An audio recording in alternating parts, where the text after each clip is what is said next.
go I live can't so help that it. everyone can see them. Okay, going live. You're live, it says. Okay. And suddenly I can't hear anyone else. What's up, YouTube? Oh, I can actually hear you. Never No, mind. so because I had myself on mute because Nerla had herself unmuted, so I was like, I don't need my thing unmuted. Okay. Yeah, then plugging into Zoom on my iPad. So many firsts today, honestly. Come on. Uh,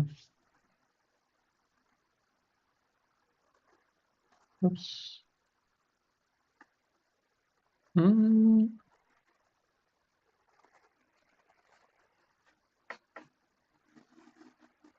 there we go. Signed in. Did 2FA.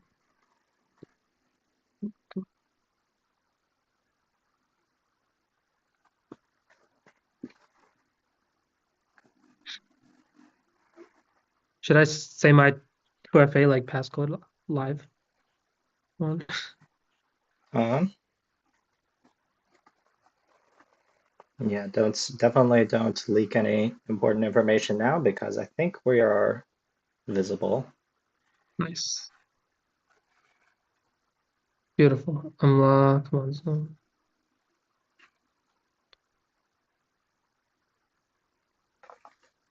Swear to God, Zoom is just so, yeah.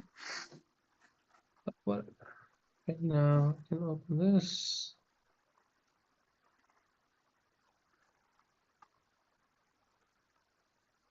Why am I not signed into?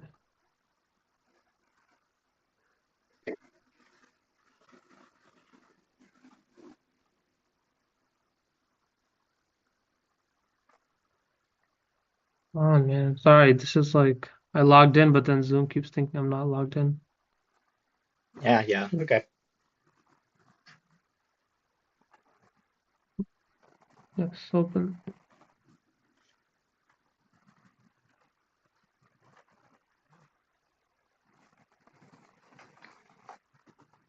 Oh, I think I see the problem.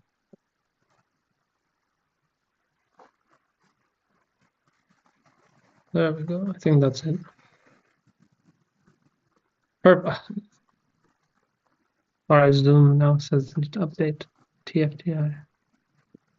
Should be like 5 seconds. Okay. Anyway, I guess I'll announce the paper I'm talking about. Well, so the paper is actually I think presented actually this week I think at FC. It's a paper by Mariam Bahrani, Pranav Garmidi, and Tim Roughgarden. It's talking about basically centralization, block building, and PBS. So the goal really of this paper, I think, okay, sign in.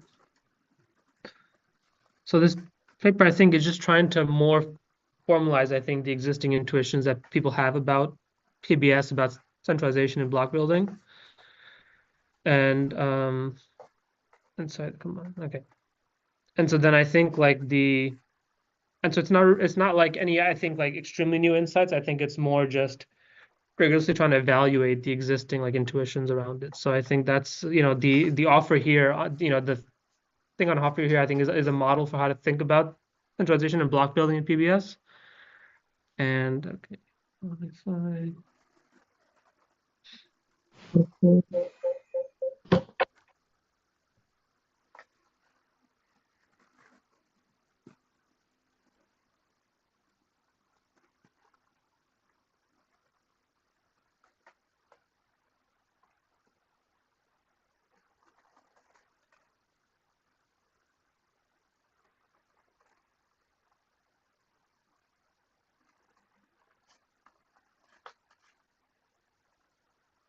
Very cool. I think we can all see your iPad now.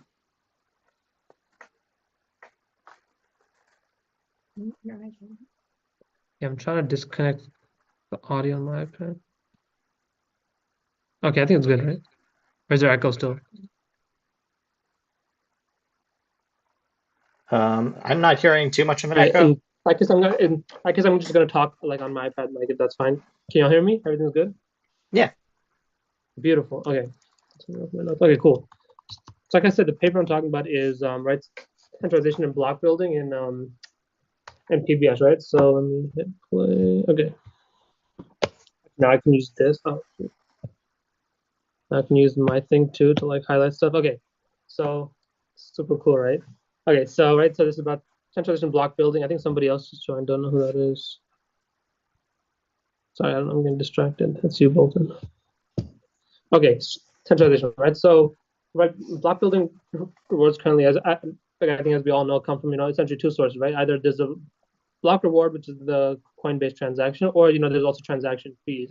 And so I think for a large part of the history of cryptocurrency, I think these have been the only kind of sources so far, right? So as essentially demand was like more competitive, I think the actual amount of reward that can be extracted has gone up a lot, right? So like I think now this increase in demand has kind of brought about more heterogeneity in block rewards. So aren't you going to be using the word heterogeneous and homogeneous a lot because like it's like I think the key like term in this paper, right? Like the whole exploration is around heterogeneity in block building and heterogeneity in proposing in PBS and how those can lead to centralization and sort of more rigorous questions around that, right? So like as demand, say what? Oh, how do I get rid of? How do I get rid of this? Oh, there you go. Okay.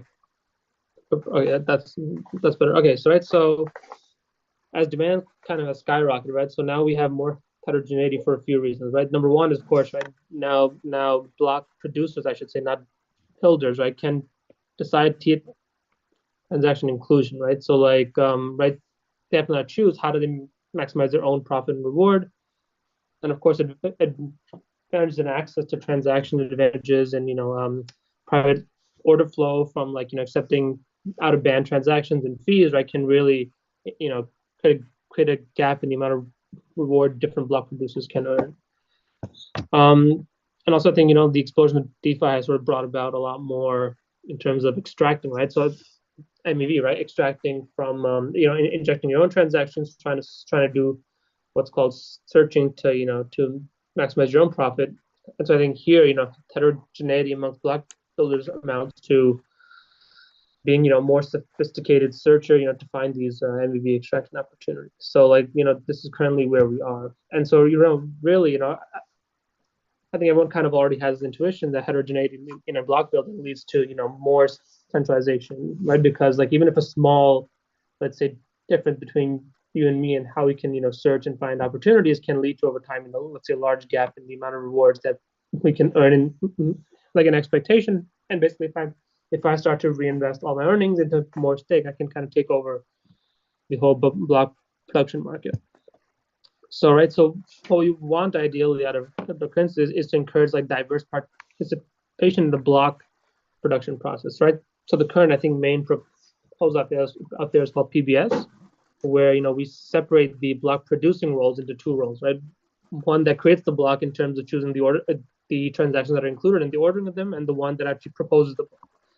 And so right, the reasoning here is that the actual part of the block producer that can be specialized, that can be sort of highly competitive, should be building and not proposing, right? So the theory here is that if builders can really specialize and do a great job at maximizing profits in a block, then the proposers have no incentive to to actually try to search on their own, and so they become essentially homogenous, and now we don't run the risk of centralization, so censorship from of transactions basically, right? So if the proposer can do something like inclusion lists, which is like a proposed add-on to PBS, they can kind of circumvent the downsides, I think, of centralization that extraction brings. And so like MEV Boost, I think currently implements some form of this, where Flashbots has some free layer, builders can submit blocks in the bid, and proposers who subscribe to the Flashbots free layer will choose the highest bid, get the block, and propose the block. Now, I think notably here, there's no notion, I think, in MEV Boost of I think censorship resistance or like anything of that sort, right? But I think in PBS the goal is that if we can take it into consensus, right? Like we no longer have an optionality where like some proposers will, block build, some won't, some will use, this MV boost type thing, some won't. And so I think that's sort of where Ethereum at least is heading towards promoting, participation. So the goals of the goals I kind of already talked about, right? So it's like substantiating and commonly held beliefs about centralization and PBS. Now to do that, like this beliefs, like it's hard to read, but right. So like that's like the broad goal of this paper. So like the first question to ask is, right, does heterogeneity in block producing lead to centralization? And then within that, right, is the cause economic forces? I mean, the answer is probably yes. And right, how quickly in the long run does do how quickly do the long run dynamics of block producing lead to centralization?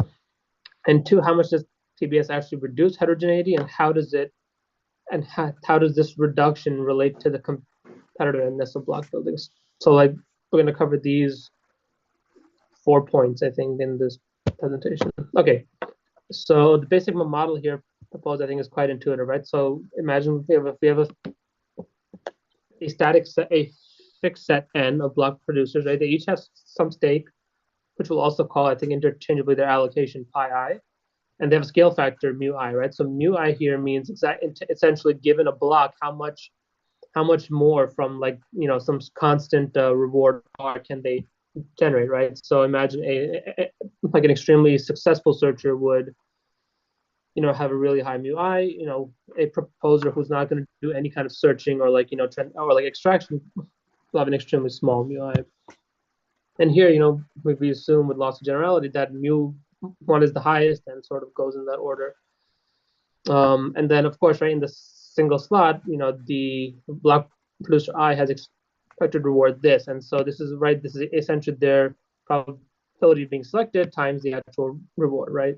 I mean, the expectation that is, in actuality has an extra term here, right? Like plus, zero reward times something, but that's, we can sort of leave that out. Okay, so I guess so far, just pause for any questions or comments, anything you think I might have missed or I want to mention.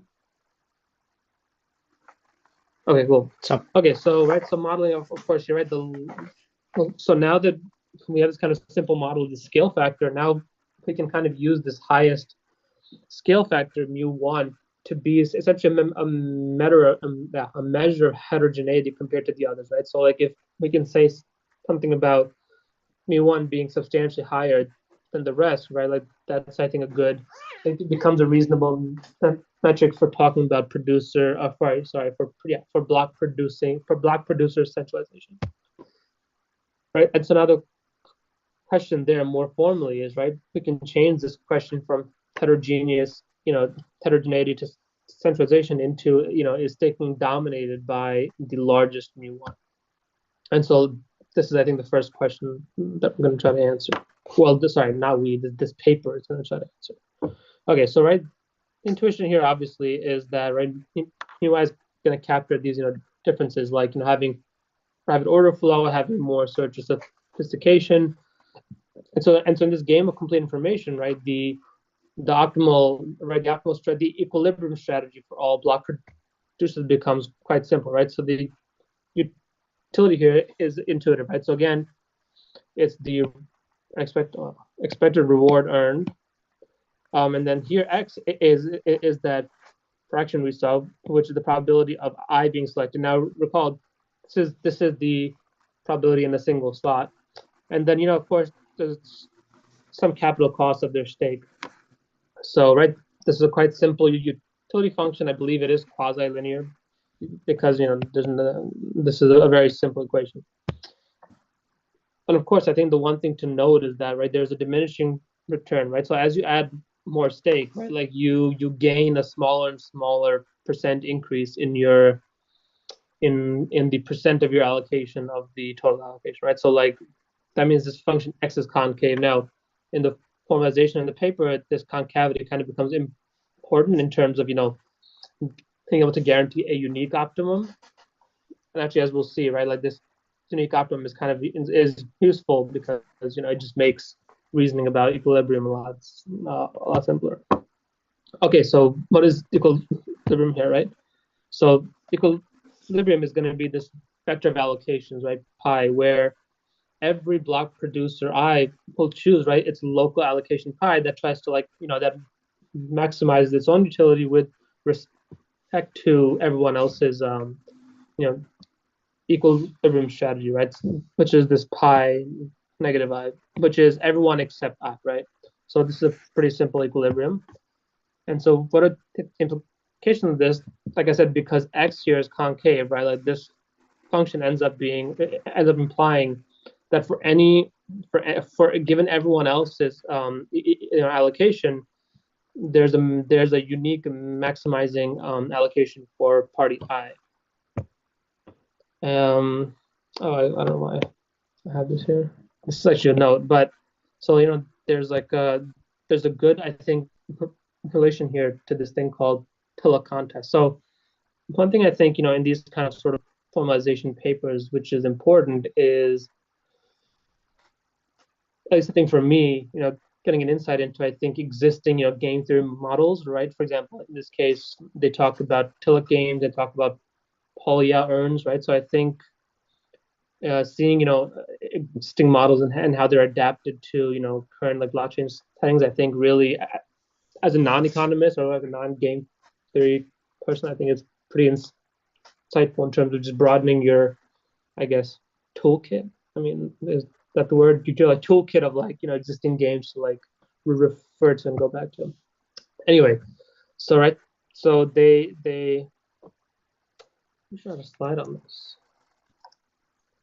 One second. Okay. Anyway, well, so they right, so there's an existing work that sort of models these Tillich games. Essentially, what this Tillich game is that will parties choose how much to invest into a particular resource to gain some to gain a fixed price, of course, right? This kind of makes a very similar case to what block producing is like in a single slot. However, in the old model, this considers homogeneous agents who are strategic, right? So meaning on average they're all equally as capable in the sense of achieving the reward. Now, actually, the author of this work, Tim Roughgarden, and another author, they extended that model to heterogeneous agents, and they combined it with the resource allocation problem to sort of reason about the optimum, about optimizing games like this, right? So what they do is they translate the optimization problem from thinking about choosing an optimal allocation to choosing an optimal staking vector to choosing an optimal allocation vector. And now recall the x's here is your fraction of the total stake. So it's essentially your probability of being chosen. So now the previous optimization problem becomes now we want to choose the allocation vectors x here that maximize this summation, right? So the actual proof of how this optimization equation is reached is, I would say, quite involved. Like if you want to look at the paper which this paper cites, I think it'll be insightful. But yeah, so this is the new optimization problem, and so right, the conditions are simply now we kind of normalize these xi, right? So they have to equal 1, and of course they all have to be positive, right? You can't have a negative chance of probability. Oh, that's not what should happen. Okay, right. So now, right. So recall that, right? Because now called optimum metric x hat, right? So this is a unique optimum, like I talked about before. So now we have this kind of idea of what categorizes an optimal allocation. Now we can talk about centralization of staking distribution and talk about the extent to which different allocation leads to centralization. Okay, I'll stop right there first for any questions. Anybody a little unclear on something? Oh, xi. Okay, the question. don't know if anybody heard. The question was xi. So xi here is, right? So the xi here is essentially, oops. Okay, let me show that, right? So the xi here is, right? So xi here is this, is basically this, right? So the xi here is, oops. The xi is this, right? So your probability given your allocation pi, your stake pi I, like over the total stake. So that's xi here. Okay. Hold on. Okay, right. So actually, like any other questions before I go ahead? So what's like a reasonable value for like mu in practice? Do you know the answer to that? It's sort of like I guess the Mhm. mu's are the mu's are like how much better you do over the baseline. But is it the case that these numbers are like 2 or are these numbers more like 0.001? Oh, I see. Okay, so the baseline R is not the baseline in terms of right, like what can be extracted. It is think of it as like so in EIP 1559. There's now a thing called a base fee, right?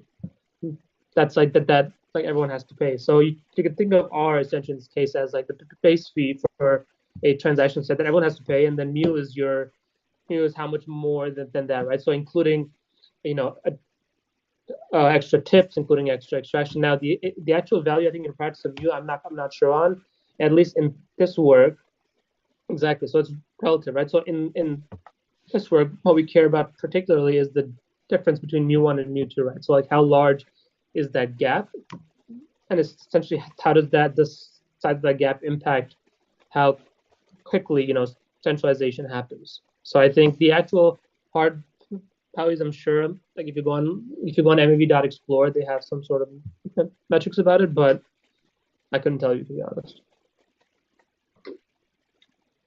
But I would assume it's on the scale of like 5 or 10 if I had to guess. Okay.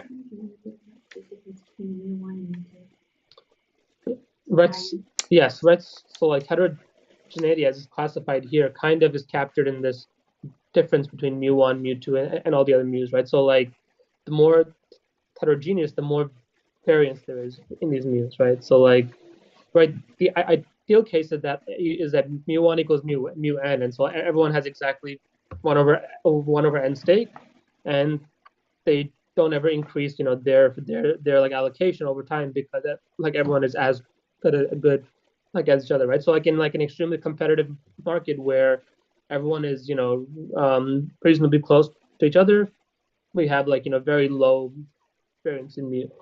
In like a extremely heterogeneous centralized markets, there would be a high variance in mu.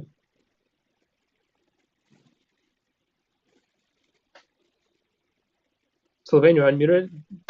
Can I ask something? No, Oh, you I'm got two I'm of you. trying to follow. Right. Yeah, Yeah, what? all good, all good. Oh, okay, yeah, sorry. Cool. Right, so the question is, how much does heterogeneity matter? Right, so like I said, right, if all the mu are the same, meaning there's no heterogeneity, everyone is as good as each other, right? They essentially have. Oops. Oh my God, how do I go back? How do I go back? Oh, that's how I go back. Makes sense. Okay, right. So if they're all the same, then right, like everyone has a 1/n, the exact same stake allocation. Everyone has roughly earned the same reward, and like over time, right, like we maintain this decentralization that we want in block production.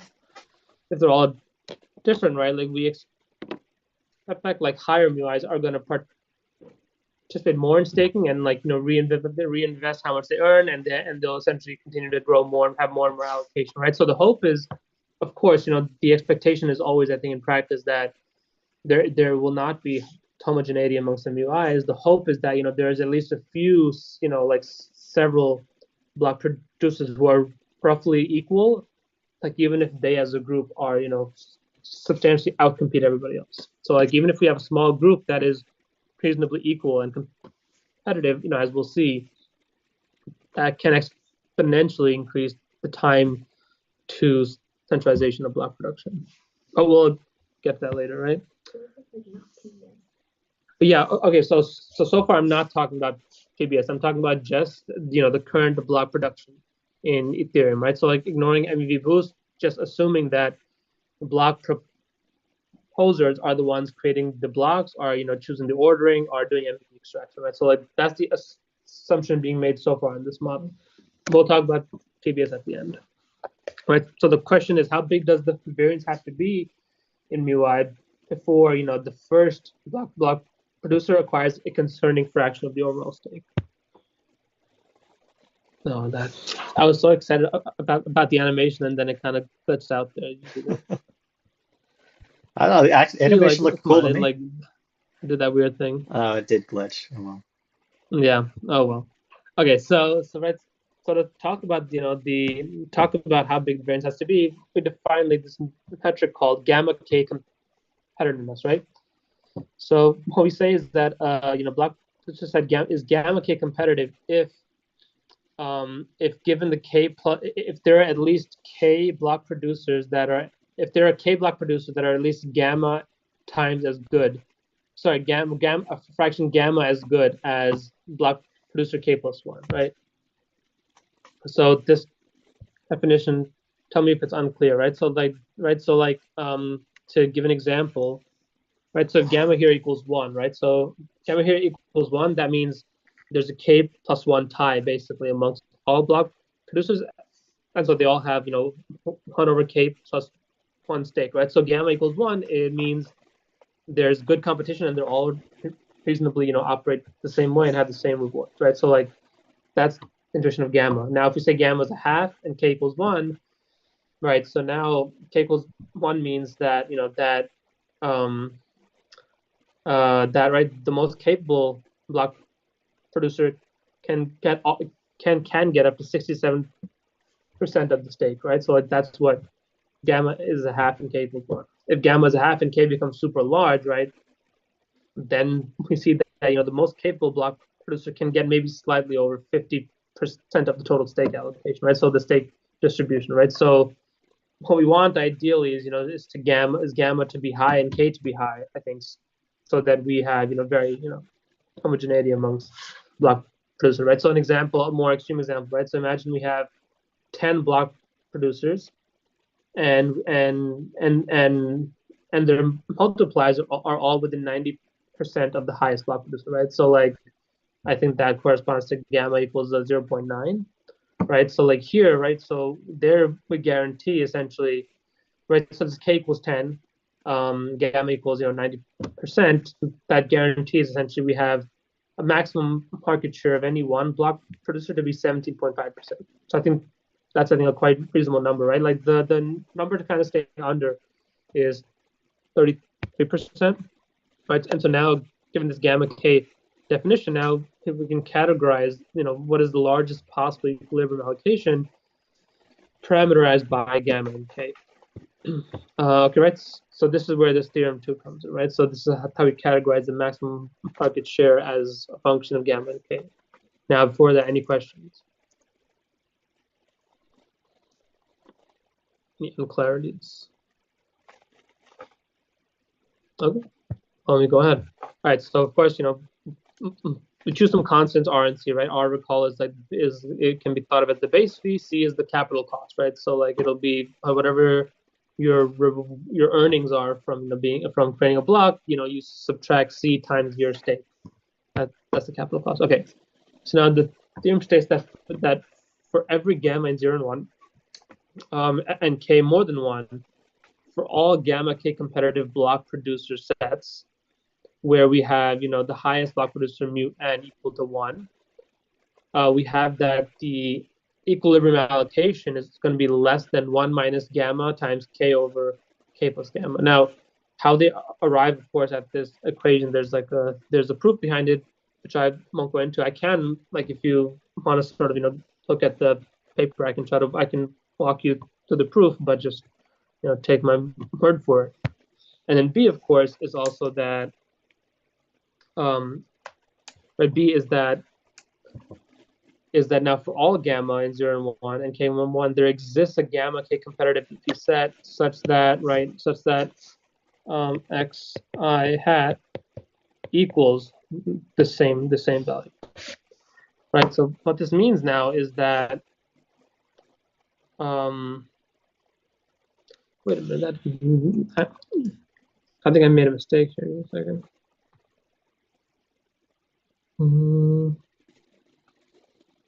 No, I think that's right. Okay, right? Yeah, okay. And so I think the point I made previously about okay, yeah, right. So here's the numbers I was talking about actually, right? So like given this equation, right, what we get is that was a smooth transition. What we get is right. What happens if gamma equals 1, right? So this is actually where the gamma 1 parameters I think come into play, right? If gamma equals 1, of course you have a k plus 1 tie. I talked about already, right? Like what it implies for gamma equals 1/2 and k equals 1. And gamma equals half k large, we have the most capable can only reach slightly more than 50%. And of course, right, right, if the max, right, so what this question implies that the max allocation, right, so essentially max percent market share allocation is going to be small if and only if there are several block producers that are nearly as capable, right? So that means we want gamma to be high, and we want k to be a reasonably large set, right? Gamma to be close to 1. Right. So the example I gave before, right? Imagine we have 10 block producers, multipliers, within 90% of each other. Then we guarantee, right, the maximum market share is small, and small here means they're roughly 17.5% of the total. And now, right, so this is good, right? Like if the variation amongst these, mu i's can be limited in the protocol, right? So like if there's some way to constrain, the difference in the multipliers for different block proposers, as we'll see, this kind of happens in PBS. If we can reduce the variation in the rewards for block proposers, then we can limit centralization. The bad here is that even small variances in the heterogeneity, even small variance or small heterogeneity amongst block producers can lead to like a worrying concentration of stake, right? So like if you have gamma equals half and k equals 1 already, right, like the block producer can get easily 67% of the stake, right? So like what this shows is that even like small, heterogeneity can be bad. So like, we ideally want to have the protocol limit, the variances in UIs as much as possible. So how do we do that, right? Like that's the key question. And so here's a graph kind of showing, the maximum allocation, the maximum market share as a function here, right? So this is the maximum market share. This is the gamma value, right? So this arrow right here is 33%, right? So like ideally we want to stay under that, right? Because more than a third is the problematic threshold currently in proof of stake, right? So like as we see, like even with like, right, so we need competitiveness to be completely high to guarantee, right, to guarantee that the maximum allocation is never above the third, right? So like we need high competitiveness or just low difference in mu's, and so the problem becomes how do we do that? How do we achieve that low mu? So the proof of the theorem I didn't include it. Like if you want, I can sort of go into the paper and share that and talk about it. I'll give you guys a chance to say yes or no if you want to go into it. I mean, I think the proof of this is not as interesting, I think, as the proof of this statement about PBS, even though it's more involved. What okay, is? I Can I? got a no. That's not a yes. I got a no. Okay, cool.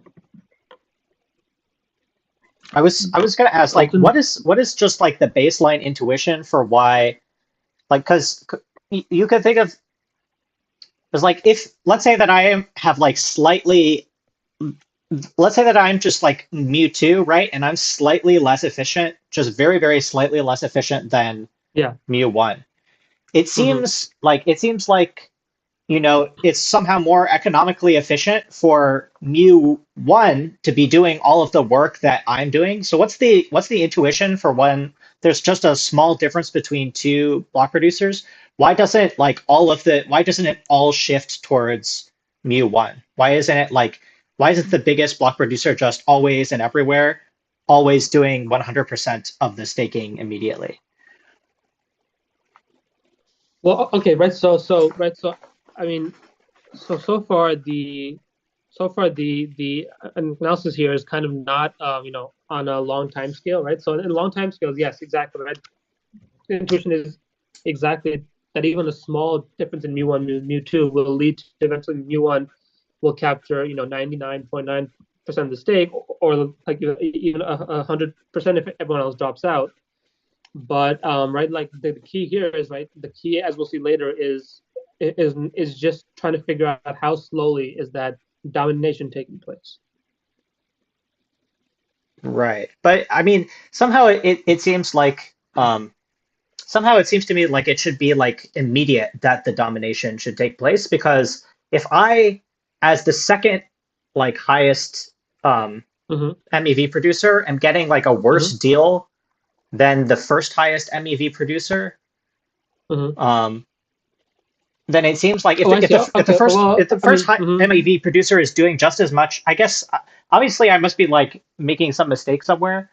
Um, I guess Right. that So I the think point is the way to think about it is that, right, think of it as a probability distribution, right? So like every slot, you draw out of that distribution, and sometimes mu2 is going to win, sometimes mu1 is going to win. Now, of course, mu1 will win, with higher probability all the right. Like that'll still keep mu2 in the game, for some amount of time until the rewards and restake and stake reinvestment becomes too large. At which point, right, like mu2 can still have some kind of some searching advantage, for example, on some specific set of extractable cases, right? There may be some strategy that mu2 has that for some class of extractable value it does really well, but most of it can't capture, right? For example, and mu1 can do that, right?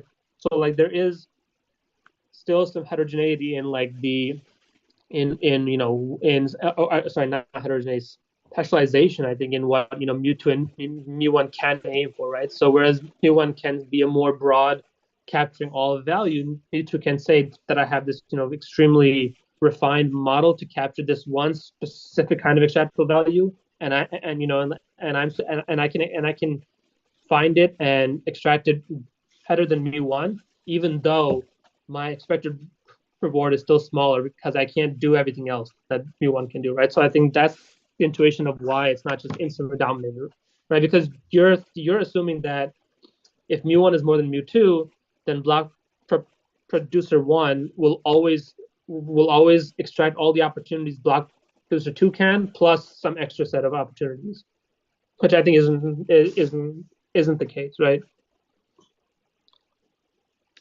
um, And you also have, I think, small variations in, like, I can have private order flow. I can have more. I can have quicker access to to transactions at some point in the network if block producer one is congested, for example, right? So like there's all these small little variations that also can give mu2 a chance to win a reasonable amount. right. I mean, I think the thing you said about like there's always like got to be a probability of each of them getting some of the reward. I felt like that part made sense, because I think if Mewtwo doesn't do anything, then the incentive of Mew1 is just to like put very little stake in, I guess. I guess if everyone else is contributing zero stake, then the optimal thing for Mu1 to do is to put in literally the minimum amount of stake that they possibly can, because they'll be getting Hmm. literally 100% of the rewards that way. But then if that Well, happens, yeah. like then Hmm. again the rest of the people have incentive, because now there's so little stake in the pool that like they can just put a little bit more stake in and they can now get like 100%. So maybe it makes sense from that perspective. And so I think, like, as we'll see, right, that the key thing here is that mu times r, right? We want it to be a small percent of the amount of stake, right? So like if it's a large of the stake, then within just a few rounds, mu1 will get like a large concentration of the staking power, and so like it'll be chosen as the block proposer like more often, like extremely quickly. So I think like the game, as we'll see with PBS, is if we can ensure that stakes are much larger than like mu times r, then that difference right then just the dice roll of like who's the proposer in slot I will still give mu2, mu3, mu4 significant opportunity to like keep up with mu1 on average for some long time amount of time until Yeah. Okay, cool. Okay. Any other? So if anyone else found that unclear, I can say it again. I think in a more coherent way. I think I have it in my head now clearer, but if everyone's good on it, I can move forward.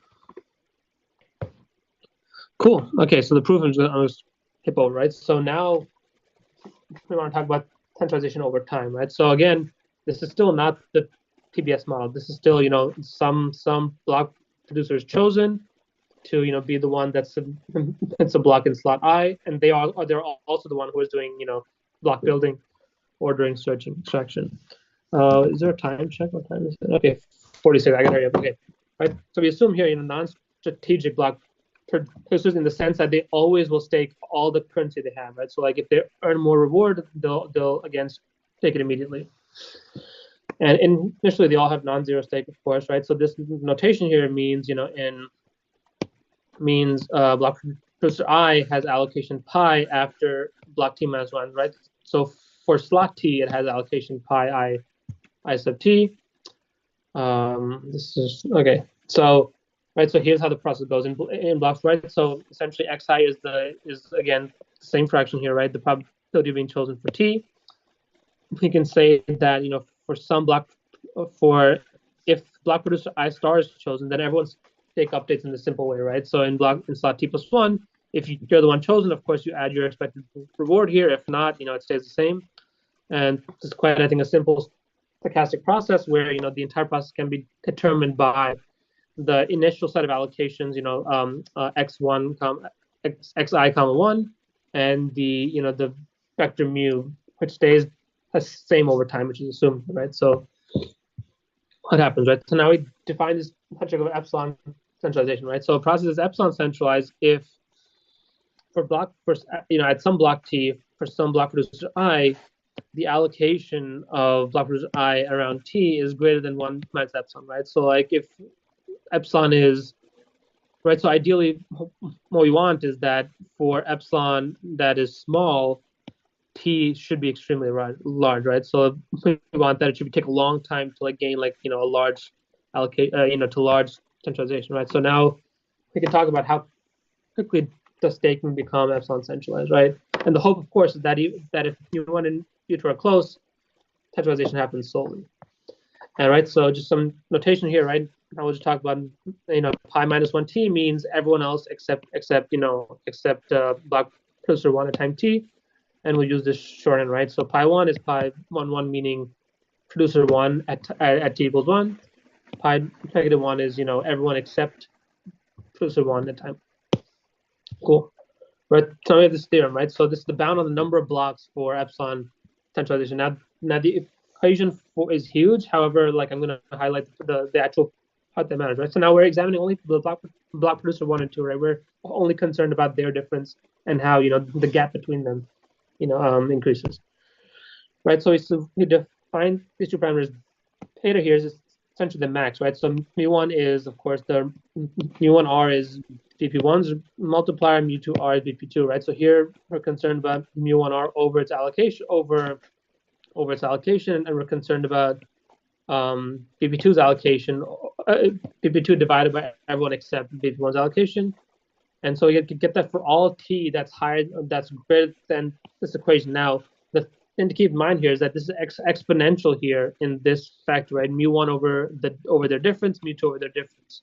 And so what that means is that if their difference is small, this t increases exponentially. So here essentially placing an upper bound on the time it takes to decentralize, right? So it says that, right? So that the probability here is upper bounded by eight times beta here, right? So now, of course, here the key thing here is that this t is going to be dominated by this factor, and so slick, right? So if beta is small, right? So beta is going to be small if the rewards are small compared to the initial stake, right? So like if this stake amount is pi and the reward I earn is 2 times pi, then very quickly I can dominate the total stake allocation, right? So like ideally, a stake has to be large enough that it dwarfs the actual reward per slot for a proposer. And right, in the difference between mu1 and mu2 here means that t increases exponentially, right? So the time it takes to actually centralize it increases exponentially, right? So example, if BP has initial, if BP1 has 10% stake, how long until, it gets to 33%, right? So like that time t to get to 33. Now this implies rho equals 9, no epsilon equals 2/3.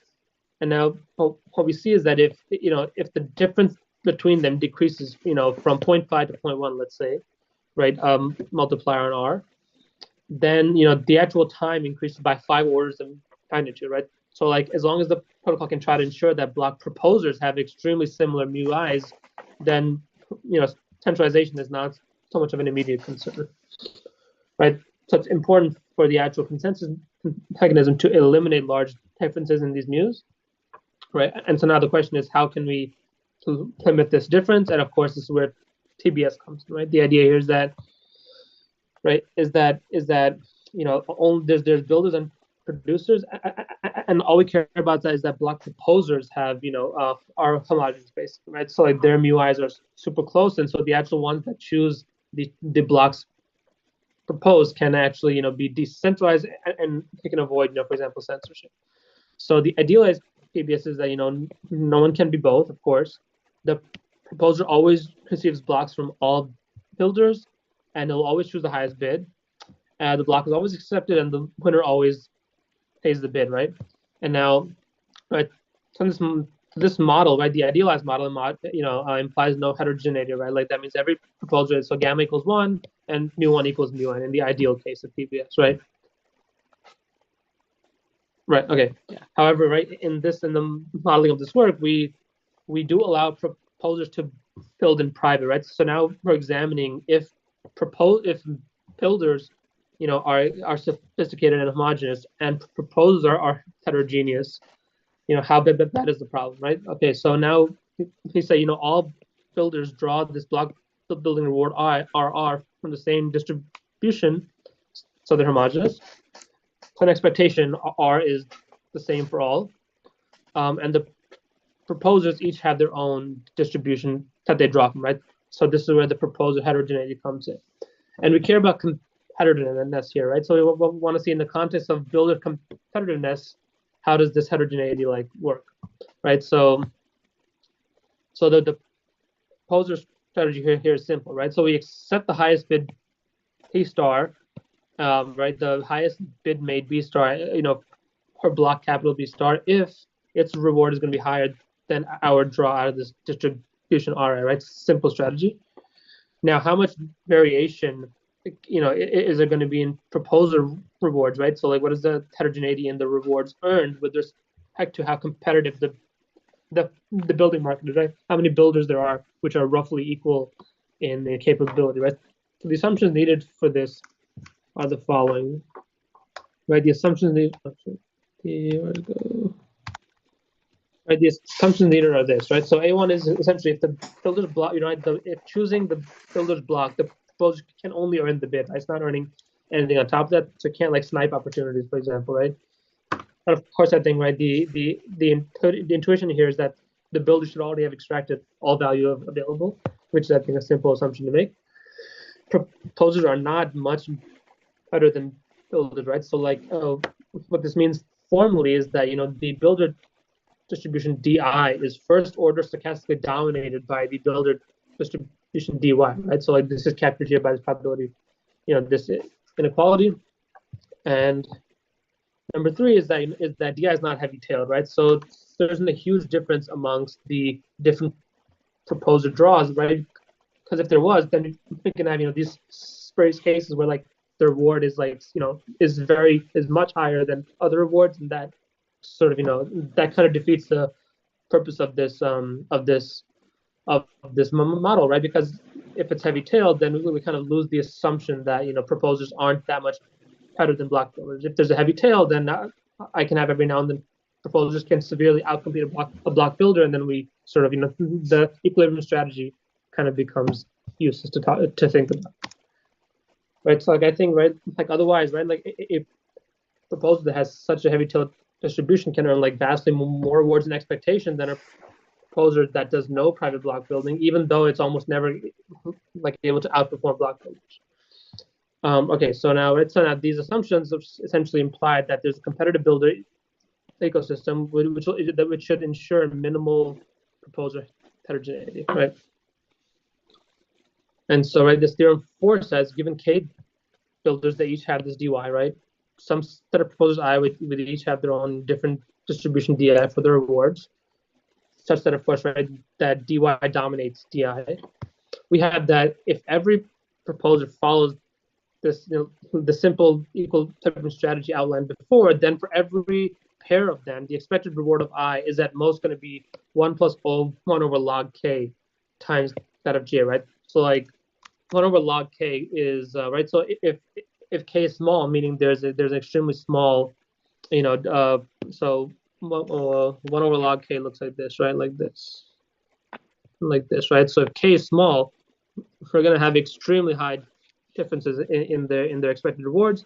If k is high, right? If k is high enough, after a certain point, we're good to go, right? So that's what they prove in this theorem now, right? The proof sketch, I'm not going to go into. I think we're out of time, but I think right, like the key intuition to take out of here is that PBS can work as long as we can ensure there's an extremely competitive builder market, right? So now we can ensure that proposing is decentralized, and now we have to think about how can we ensure that building is competitive and that does not become centralized itself. Although in actuality, right, like you don't actually care about how the building market turns out, as long as the assumptions hold that the builders are always going to be better than proposers, then you can add sort of mechanisms like inclusion lists to ensure that the pitfalls of centralization, like censorship resistance, are kind of overcome and don't fall into this trap. And so the paper actually also ends here. So I'm not gonna go into the proof of this. I think the proof is quite involved.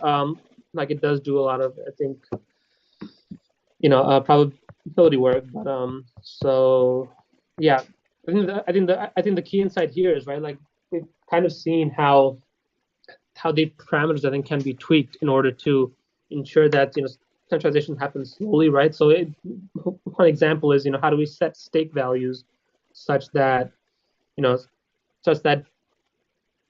differences in the mu's don't lead to huge gaps, right?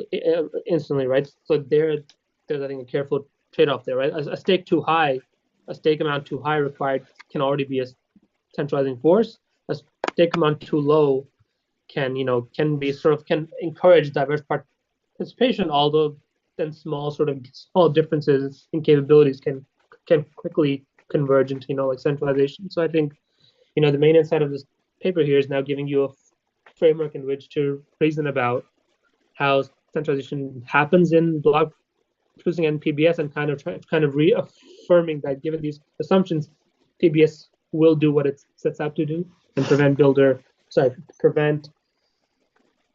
block producers centralization. And of course, there's a lot more nuance to talk about in terms of setting parameters and sort of how it's done. But I think this is a broad strokes like good starting foundation, I think, to talk about centralization in block production. All right, cool. And sounds over. All right, very nice. Can like ask for any like final questions, maybe. I don't know if anyone on the YouTube wants to ask a question, but On YouTube? Oh, I forgot. How many people are watching it live? we have 2 people watching on YouTube, live on YouTube. Do we have a name for them? Can we shout I somebody out that's known? no, I don't. I don't know who it is who's watching. Dang. Well, hi Okay. YouTube, Yeah, yeah. Hi, YouTube. real champs. Okay, I think I'm gonna terminate Okay. the stream in that case. All right, great. Thanks.